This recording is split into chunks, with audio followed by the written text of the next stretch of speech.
ಆತ್ಮೀಯ H16 news ವೀಕ್ಷಕರಿಗೆ ನಾನು ನಿಮ್ಮ MI ಅಥವಾ ಮಲ್ಲಪ್ಪ ಜೋತಾವತ್.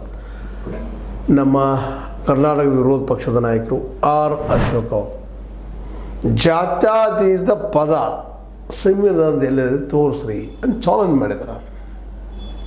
ಪದ ಇಲ್ಲ, ನೀವು ಕಾಂಗ್ರೆಸ್ಗೆ ಹಾಕೊಂಡ್ಬಿಟ್ಟಿರೋದು ಅದಿಲ್ಲ, ಜಾತಿಯಿಂದ ಕೂಡಿದ ನಮ್ಮ ದೇಶ ಜಾತ್ಯತೀತ ಅಲ್ಲ ಅನ್ನೋ ವಾದ ಮಾಡಿದ್ದಾರೆ.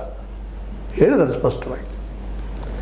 ಸಂವಿಧಾನಕ್ಕೆ 68 ಬಾರಿ ತಿದ್ದುಪಡಿ ತಂದ ಕಾಂಗ್ರೆಸ್ ಜಾತ್ಯತೀತದ ಬಗ್ಗೆ ಮಾತನಾಡುತ್ತಿದೆ. ಆದರೆ ಡಾಕ್ಟರ್ BR ಅಂಬೇಡ್ಕರ್ ಅವರು ಬರೆದ ಸಂವಿಧಾನದಲ್ಲಿ ಜಾತ್ಯತೀತ ಪದವೇ ಇಲ್ಲ, ಆ ಪದವೇ ಇಲ್ಲ. ಸುಮ್ಮನೆ ಏನೋ ಹೇಳ್ತೀರಪ್ಪ, ನೀವು ತಪ್ಪಾಗಿ ಹೇಳ್ತೀರಿ. ಇಂದಿರಾ ಗಾಂಧಿ ಅವರು ತಂದರು, ಹಾಕಿದರು.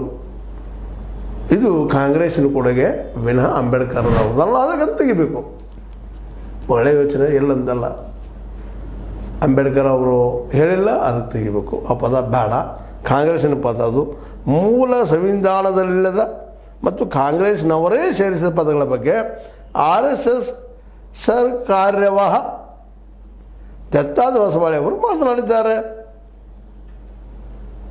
ಅಂದರೆ ಅದನ್ನು ಹೇಳಿದ್ದಾರೆ ಅವರು. ಅದನ್ನೇ ದೊಡ್ಡ ಇಶ್ಯೂ ಮಾಡ್ತಾ ಇದ್ರು. ಜಾತಿ ಇಲ್ಲಪ್ಪ, ಸಮಾಜವಾದಿ ಇಲ್ಲ, ಪದಗಳಿಲ್ಲ ಅಂತ ಹೇಳ್ತಾ ಇದ್ದಾರೆ. ಅಡ್ಡಿಲ್ಲ, ಒಳ್ಳೆಯ ವಿಚಾರಣೆ.